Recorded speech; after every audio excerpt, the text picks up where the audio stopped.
Installez-vous bien confortablement, on va donc suivre cette première course, le Earl of March Trophy, avec Shackleton qui est en tête de cette grille de départ pour cette course ici, donc dans le cadre du Earl of March Trophy. On va retrouver ensuite Nigel Ashman et Peter Delaroche en troisième position. On peut constater que les deux MK11, les deux Cooper Norton MK11 dont nous parlions, ont réalisé les deux meilleurs temps de la séance de qualification. Ce sont également, on disait, les deux voitures les plus récentes, c'est là. Oui, pas de grosses surprises, effectivement. Et puis, on en parlait, le pilote Antonio Bologna sur la voiture numéro 1, avec cette voiture la plus ancienne, qui date de 1949, et bien partira 26e.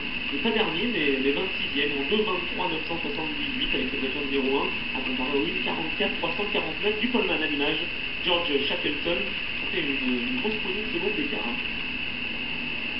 Alors là, on voit Nigel Ashman en deuxième position, voiture numéro 6, juste devant Peter Delaroche, voiture numéro 7, donc avec beaucoup d'engagés. Encore une fois, on le rappelle, voiture numéro 7, c'est une Cooper Norton MK5, et puis Nigel Ashman, c'est une Cooper Norton MK11.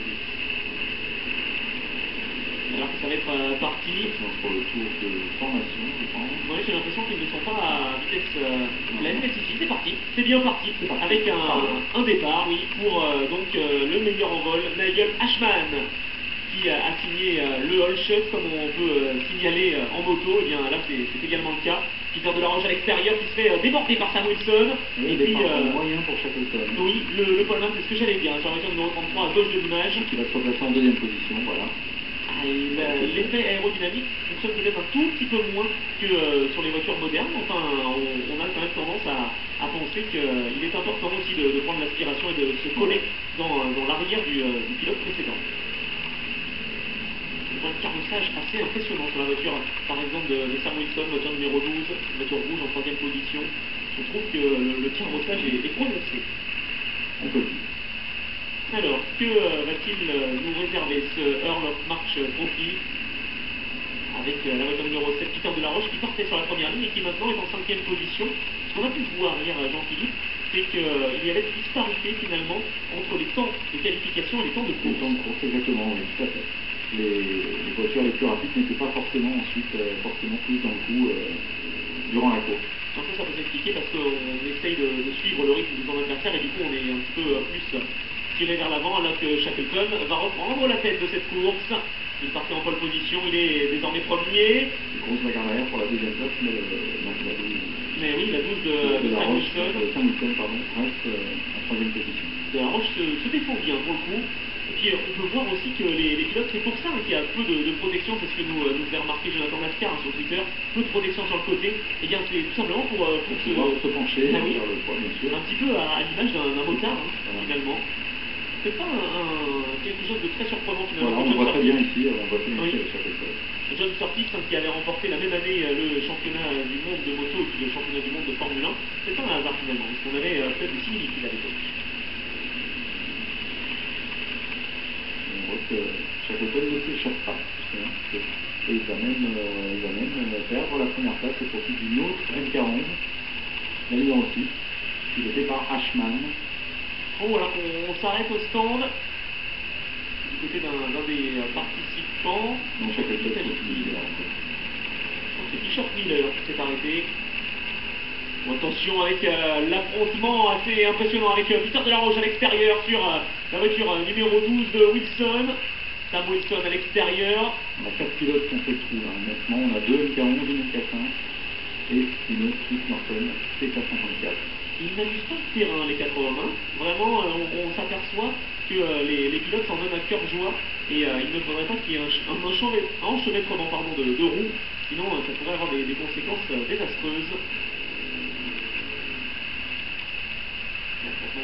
Qui continue donc entre Shackleton et Ashman. Nigel Ashman à l'extérieur. Aussi l'extérieur. Alors ensuite, c'était passé pour, dans le St. Mary's Trophy pour Frank Stickler. Frank Stickler, lors d'une de ses tentatives, on se souvient, les autres avaient plus ou moins couronné de succès. Il en avait trois tentatives et une seule qui avait été couronnée de succès. Malheureusement, c'est celle qui était au milieu des deux autres. Voilà, il s'était défait des deux Cortina avant de devoir les laisser passer toutes les deux suite à son erreur à cet endroit dans sa troisième tentative. Alors ce qui est intéressant de noter aussi dans cette compétition, c'est qu'il y a des voitures qui ont des moteurs avant et d'autres qui ont des moteurs arrière. Donc c'est plutôt rare hein, de voir des moteurs avant, mais c'était plutôt le cas au début de cette décennie des années 50. Et ensuite on a adapté les voitures pour les mettre en moteur central arrière. Et c'est ce qui explique donc qu'il y ait quelques petites disparités, puisqu'il y a environ on va dire 10 ans d'écart entre la voiture la plus âgée dans ce peloton, puis Porsche Trophy, puis la plus récente. Shackleton qui se fait attaquer. Ashman est très pressant, il a tenté cette fois-ci l'intérieur. Non mais mine de rien, il est passé tout à fait en contre-trajectoire là, depuis tout à l'heure. Il est trop à l'intérieur, il va ensuite être propulsé à l'extérieur pour revenir à l'intérieur et puis à l'extérieur. C'est pas forcément un bon calcul, puisque derrière il a bien vu Sam Wilson que Nigel Ashman était un tout petit peu en difficulté. Et Keith Norton qui défend bien son épingle du jeu sur ce Cooper. Petite info aussi sur le Twitter, n'hésitez pas à nous rejoindre, Wood Revival Motors TV tout attaché, et Gorgietti qui nous explique que Ken Tyrrell et Bernie Ecclestone ont débuté sur ces racers 500, tout comme Sir Sterling Moss, on en parlait tout à l'heure. Donc de grands noms qui ont débuté sur ces voitures. Alors que Shackleton perd la première position, Jean-Philippe. C'est Ashman qui vient de passer en tête.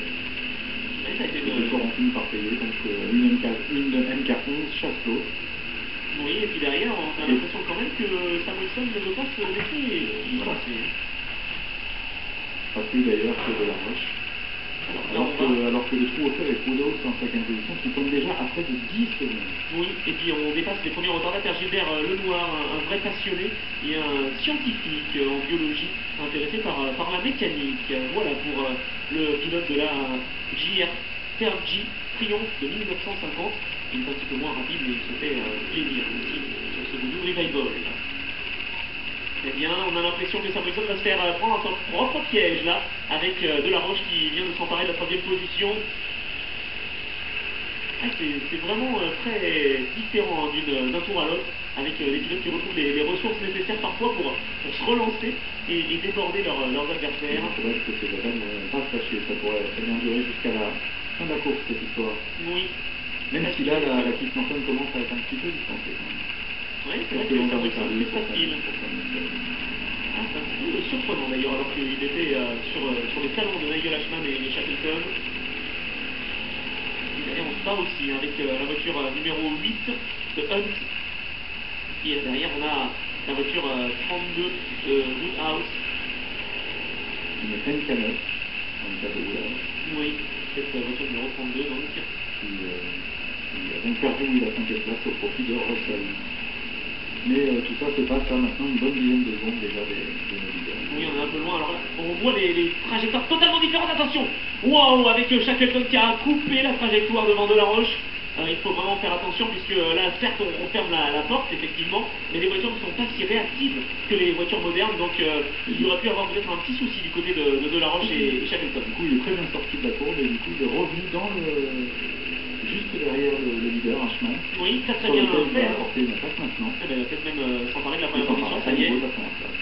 Non, ça a été une belle manœuvre, mais en tout cas derrière Peter Delaroche qui a cru voir une opportunité, aurait pu se faire piéger. On s'est demandé en fait si Shackleton ne s'est pas un petit peu loupé au départ, s'il n'est pas un petit peu arrivé en survitesse dans la course, mais finalement il en a tiré le course. Oh, c'est magnifique hein, ces courses.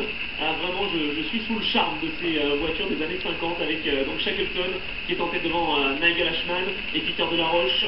Et derrière, Wilson a un peu perdu le contact, mais peut-être que c'est une stratégie. Hein. Il se dit, bon, les 3 hommes se battent devant, je vais essayer d'attendre qu'il y en ait un d'eux qui fasse une erreur, et je monterai sur le podium. C'est peut-être possible également. Pour ne pas abîmer sa Keith Norton CK54. Oui, on voit que Shackleton va chercher des trajectoires très tendues. Oui, certains pilotes, effectivement, on a la remarque de Jonathan Lascar, ils sortent la main, effectivement, là on le voit clairement dans les virages à droite pour essayer un petit peu l'image du singe en sidecar, c'est ce que tu disais hier, avec, ou l'acrobate comme on peut l'appeler, c'est vraiment le personnage qui se carapate, qui se tord dans tous les sens finalement pour essayer de faire une bonne répartition de points. Les trajectoires qui se croisent, Ashman qui tente en permanence de se décaler par rapport à Shackleton. Oui, mais derrière ça peut peut-être faire les les affaires de la Roche. Attention à la chicane, c'est vraiment l'endroit qui peut déterminer la ligne droite des stands. Chicane dans laquelle on a vu Guido Van der Garde hier partir tout droit. Se faire piéger. Également un autre concurrent qui s'est fait complètement piégé lors de la dernière course de la journée. Et malheureusement, ça a mis un terme à cette belle journée de compétition, puisqu'il y a eu un drapeau rouge finalement pour conclure cette épreuve. Donc dommage du côté des organisateurs qui n'ont pas pu finalement terminer la dernière course de la journée avec un drapeau vert tout simplement. Et l'organisateur ne lâche pas cette bagarre à 4 devant. Et il n'a pas tort car figurez-vous que le 5e Woodhouse qui a repris sa 5e place sur la MK9 est désormais à plus de 20 secondes. C'est un gouffre pour poser les 4 leaders en seulement 5 tours. Oh, attention avec et alors qu'on en est à mi-course. Oui. Avec des pilotes qui s'en donnent à cœur joie, effectivement. Et on a une question sur le Twitter de Passefou. Quelle vitesse de pointe pour ces racers 500? On voit au terme des différents secteurs chronométrés, on est à 110 km/h environ, 110, 115 km/h. Et c'est vrai que c'est impressionnant en ayant si peu de... Oh, attention, on part dans l'herbe là pour Nigel Ashman. Et c'est vrai que c'est impressionnant de voir à quel point il se donne à fond, hein, c'est clair. avec le peu de sécurité qu'il y a.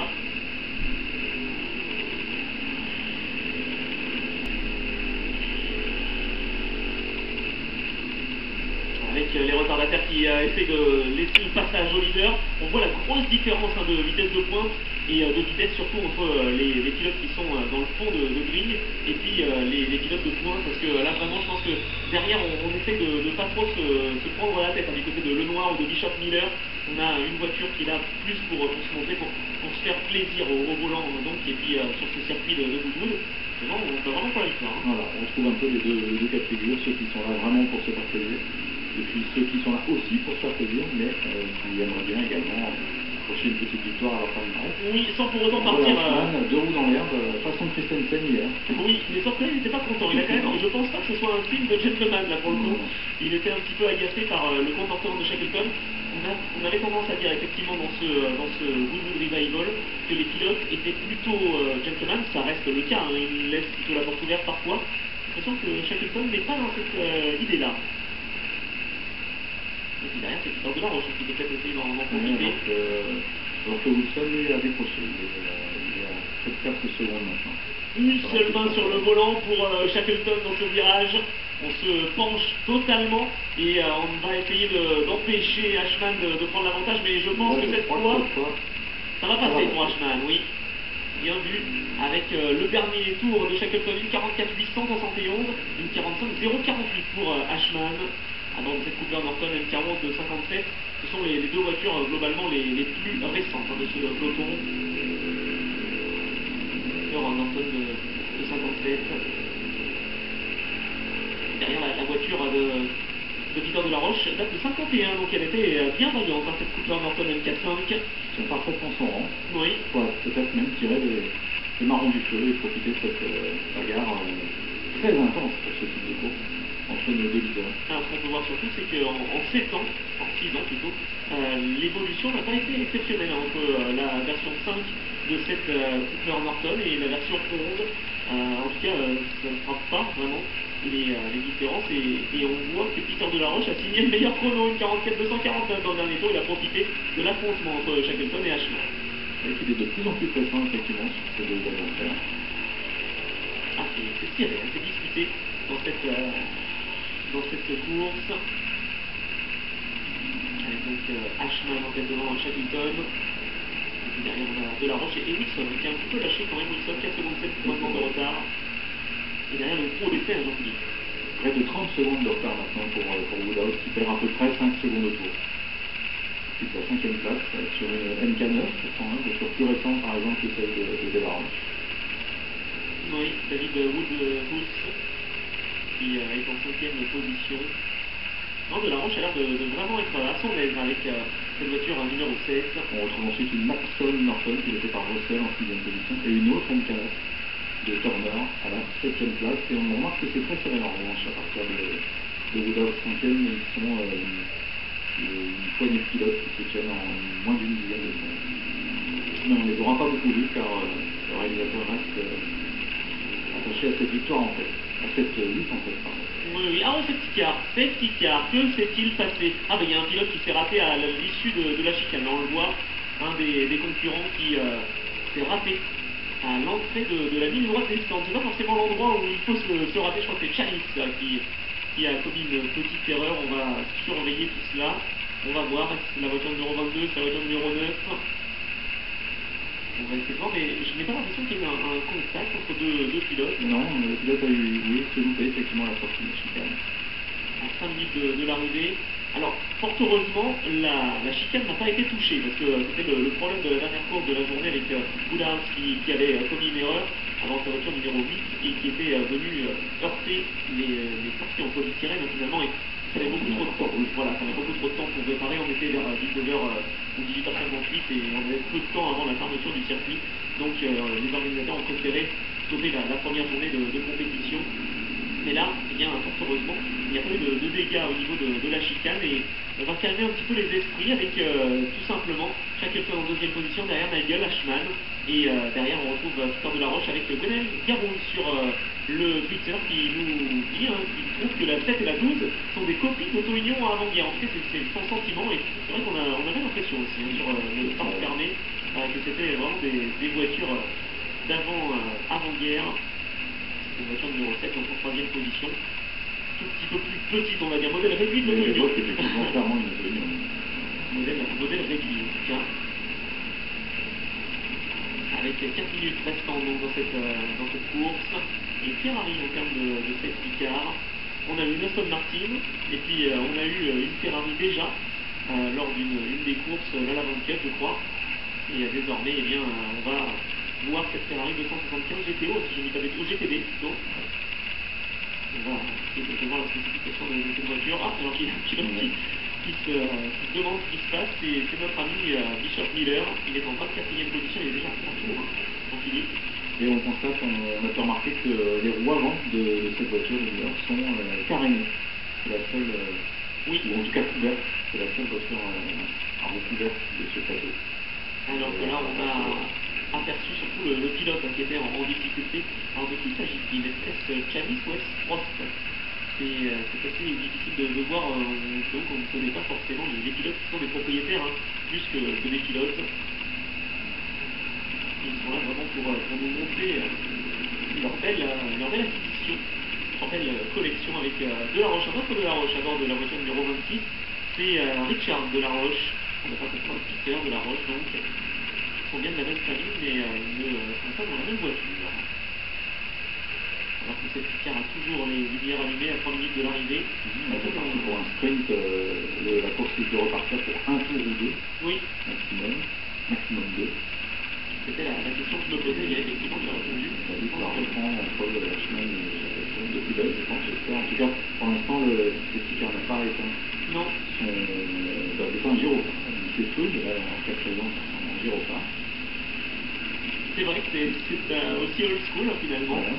Les anciens safety cars, mais là on est parti pour un autre tour, je pense. Ouais, on fera un tour sans probablement pour avant de revoir la nuit. Alors que là à gauche on voit les tribunes, façon 1960. Alors qu'on évacue la voiture en difficulté. Alors bien sûr de loin on a du mal à voir le numéro. Le numéro 10, c'était Cruise, finalement avec la Cooper Norton MK8. Elle, une autre évolution de cette Cooper Norton. Numéro 10 donc, c'est Paul Cruise. On espère qu'il va bien, elle date de 1954. Cooper MK8. Je crois que Chalice, dont nous parlions avant, avait dû renoncer avant cela sur un mécanique. Et Igor Guetry qui continue de nous abreuver d'informations et merci, on le remercie beaucoup pour ces précisions avec la plupart de ces Racer 500 qui sont à l'image un petit peu de la Fraser Nash transmission par chaîne pour toutes ces voitures. Il y a également la Cooper M45 avec une boîte 4 et des jantes en magnésium. Tenez-vous bien. Voilà pour cette Cooper M45, Cooper M45 pilotée par Peter Delaroche, donc la voiture numéro 7. peut-être que ça peut jouer finalement ces roues en aluminium pour le poids total de la voiture. Peut-être qu'en solidité c'est moins sûr, mais en tout cas cette voiture elle fonctionne bien, cette monoplace. Bien, donc oh, alors qu'il y a un problème pour la voiture numéro 20 également. Le noir, on en parlait tout à l'heure. Gilbert Lenoir, le français. Alors, est-il parti en travers ou est-il tout simplement arrêté sur le côté en raison d'un ennui mécanique? C'est la grosse question. Allez, les organisateurs sont sympas, ils nous ont rajouté du temps. Ils nous ont ajouté 3 minutes dans cette course. Et on va avoir plus qu'un sprint final, tant mieux. C'est pour le bien de tout le monde, à la fois les pilotes et les spectateurs. Et la voiture bleue et jaune au couleur, oui, c'est vrai, celle de Bishop Miller, oui. Voilà, c'est une Willys Jet 500. Et on a plus l'impression que ce n'est pas une monoplace véritablement, voilà, c'est une sport prototype. Voilà, c'est un petit sport prototype. Oui, tout petit, parce qu'on a vraiment quelqu'un à l'avant, pas à l'arrière. C'est pourtant bien une monoplace, comme l'était les fameuses Mercedes. Oui, qui ont été pilotées par toute proportion gardée, bien sûr, les 187.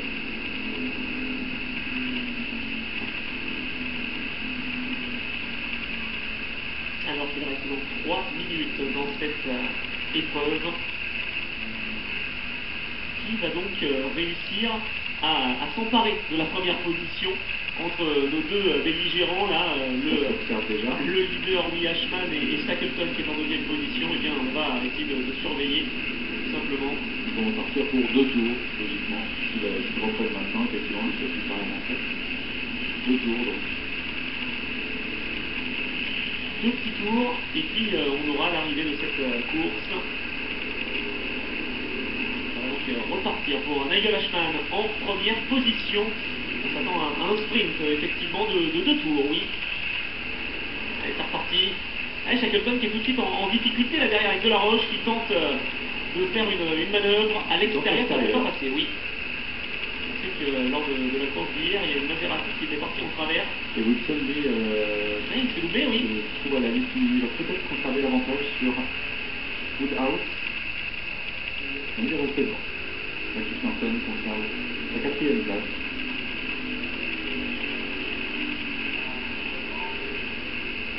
Voilà, Norton qui a pris les couleurs et qui revient. On aimerait dire sous l'aileron arrière. Oui, mais il n'y en a pas. Mais il n'y en a pas. Dans les échappements, allez, on peut quand même le dire, c'est toujours efficace. Ouais, qui va tenter l'extérieur. Et cette fois, Nigel Ashman ne veut pas se laisser faire, puisque tout à l'heure, on sait que Shackleton n'a pas été tendre avec Nigel Ashman. Oh, attention au bord, là, oui, de la catastrophe pour Shackleton. Avec Delaroche à l'extérieur, et puis finalement Sam Wilson. Sam Wilson à l'intérieur sur Delaroche. Et ça va passer. 3e position pour Sam Wilson. Attention avec Delaroche qui va tenter de faire l'intérieur, mais non, il a pourtant le meilleur tour en course Delaroche, mais ça ne suffira pas. Alors que là on voit un petit peu à l'image des Cartmen. On ne se met pas dans la ville, mais on se met dans le volant là, pour Sam Wilson. Turner qui est plutôt la 7e place. Ah, dommage avec cette Cooper Jap de 1955. Sam Wilson il a l'air d'avoir mis la surmultipliée, alors que Shackleton à l'extérieur nous fait une Frank Stippler. Est-ce que ça va passer?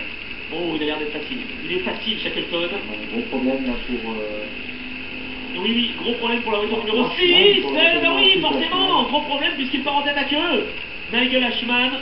Ah, la chicane, eh bien, il a voulu trop en faire. Sous la pression de Wilson. Comme quoi, ça part vite. Parce que là, il a bloqué les roues. Et il s'est retrouvé en tête à queue. Les 30 secondes dans cette course qui devient de plus en plus animée. Shackleton qui prend plus d'une seconde d'avance sur Sam Wilson qui est en 2e place. Delaroche finalement lui reste 3e. Il n'a pas monté ou descendu, il n'est pas monté de place. Oh, alors qu'il y a aussi oui, avec Delves, Rodney Delves sur cette Keith Norton CK 1952. Et dommage pour cette voiture numéro 21. Voiture qui appartient à Kevin Willis. On regarde derrière là. Il va tenter de récupérer sa 2e place. Oui, on va voir, parce que Sam Wilson a l'air d'être bien placé là pour ce virage numéro 3. Non, ça passe. Ah, ça va passer facilement. À l'extérieur, on sent quand même que cette Cooper Norton MK5 est peut-être plus efficace, entre guillemets, que cette Cooper Norton 454. Oh oui. Oh là là, dommage pour Wilson qui va perdre des positions supplémentaires. On voit bien là le carrelage. Oui. De la Keith Norton. On voit surtout que les roues ne sont pas symétriques, enfin on va dire de chaque côté de la carrosserie. Il y a une différence. Shackleton devant De La Roche. Est-ce que De La Roche va tenter une manœuvre dans cette dernière boucle de compétition? Il est à l'extérieur là avant d'arriver sur le virage de Woodcote. Il aura bien caché son jeu. Oui, s'il arrive à dépasser Shackleton à l'extérieur, il aura caché son jeu effectivement, Jean-Philippe, mais ça ne sera peut-être pas forcément le cas. Il va peut-être tenter le tout pour le tout, mais attention à Shackleton. À l'extérieur De La Roche, ça a passé. Ça passe. Exceptionnel, attention quand même à la chicane, avec Shackleton toujours à l'intérieur, mais non. Juste avant la chicane, et voilà, sur le fil. Ah, et Shackleton qui se rate complètement. Attention, là, avec le tête à queue et le gros choc pour Shackleton. Qui n'a pas franchi la Oh là ligne. là, on espère qu'il va bien. Il a tapé très très fort, Shackleton. Aïe, aïe, aïe, aïe, aïe. Finalement, il faut pas trop en faire, hein. Ils étaient survoltés après ce restart, les pilotes. On a vu plusieurs pilotes, y compris du groupe de tête, des pilotes qui avaient fait toute la course en tête, qui sont partis à la faute. Oui, on a vu Shackleton, et puis tout d'abord, eh bien, le pilote qui aura dominé, enfin pas dominé, mais en tout cas qui aura été en tête à un moment donné, Nigel Ashman. Oh, on espère qu'il va bien. J'ai eu vraiment peur hein, pour Shackleton. On a vu au final 3 des 4 pilotes qui s'étaient battus pendant toute la course partir à la faute dans ces 2 derniers tours après le restart. Et finalement, Peter De La Roche et Shackleton. qui tire les marrons du feu après 24 minutes 13 de course. Là, il ne doit pas en revenir, il essaie de voir si Shackleton est derrière, mais non, ce n'est pas lui. Il va finalement s'imposer devant Woodhouse, qui est en deuxième place. Qui a toujours occupé la 5e place durant la première partie de la course, mais qui était à plus d'une demi-minute quand la neutralisation de la course est intervenue. Quelle fin de course allemande, véritablement. Ça repart sur les mêmes bases qu'hier, cette deuxième journée. Ah, on est plutôt satisfait oui, de voir ça, mais on a eu un petit peu peur, hein, on vous avoue, pour Shackleton. Alors, il n'a pas été super correct avec son adversaire Nigel Ashman, et puis finalement, il a terminé sa course dans le mur à quelques mètres simplement de la ligne d'arrivée. Peter Roche aura bien caché son jeu, tu le disais, puisqu'il nous a fait une Shackleton finalement. Hein. Depuis le début de la course, Shackleton prenait l'extérieur sur cette courbe à Woodcote, et bien c'est ce qu'il a réussi à faire, Peter De La Roche. Alors peut-être qu'il a pris la mesure pleine de sa voiture, et finalement il a réussi à faire vraiment une très bonne performance. Un dépassement absolument magistral. Et on voit ce qui s'est passé un petit peu plus tôt dans cette course avec Nigel Ashman qui a tenté peut-être, il a tenté tout simplement de résister à Sam Wilson, pardon. Et Nigel Ashman est parti en travers. On voit ce qui s'est passé avant la chicane. Pas facile, hein, effectivement, pour ces pilotes. Il a bloqué les roues et il est parti en travers. Emmener Shackleton avec lui. Oui. C'est pour ça d'ailleurs qu'il a peut-être trop freiné. Hein. Il s'est dit, là j'arrive trop fort sur Shackleton. Et voilà le dépassement de La Roche dans le... Et ce qui est intéressant dans cette vue, c'est que le pilote quand même reste avec une seule main sur le volant, mais il a tenté peut-être de reprendre le volant et il n'a pas réussi. Et puis derrière, Shackleton qui a trop voulu en faire, tout simplement. Et là, le gros choc. Il tape très fort. Ah, il tape très fort. Il a failli venir heurter Woodhouse, surtout. Il tape fort 2 fois. Hein. Un bon ralenti, là, pour Shackleton qui n'a pas eu... Oh là là, mais oui, mais il tape vraiment très fort. Mais regardez Woodhouse, avec cette voiture numéro 32, David Woodhouse. On n'aura pas finalement vu, mais avec cette Cooper Norton K9, il a failli se faire emporter également dans la chute de Shackleton. Confirmation des classements avec Peter De La Roche qui s'impose finalement en 3 secondes devant David Woodhouse, Gordon Russell 3e, Sam Wilson finalement 4e, devant Nigel Ashman qui termine 5e, Darrell Woods, Richard De La Roche et Roy Hunt pour la 8e position. Wilson et Ashman étaient vraiment très rapides pour arriver pour se passer quand même 4e et 5e malgré leur fait à queue dans les tours à tous les deux. Oui, c'est vrai qu'ils étaient normalement faits pour monter sur le podium en raison notamment du tête à queue et du crash surtout de Shackleton qui termine finalement à la 13e position. Heureusement qu'il avait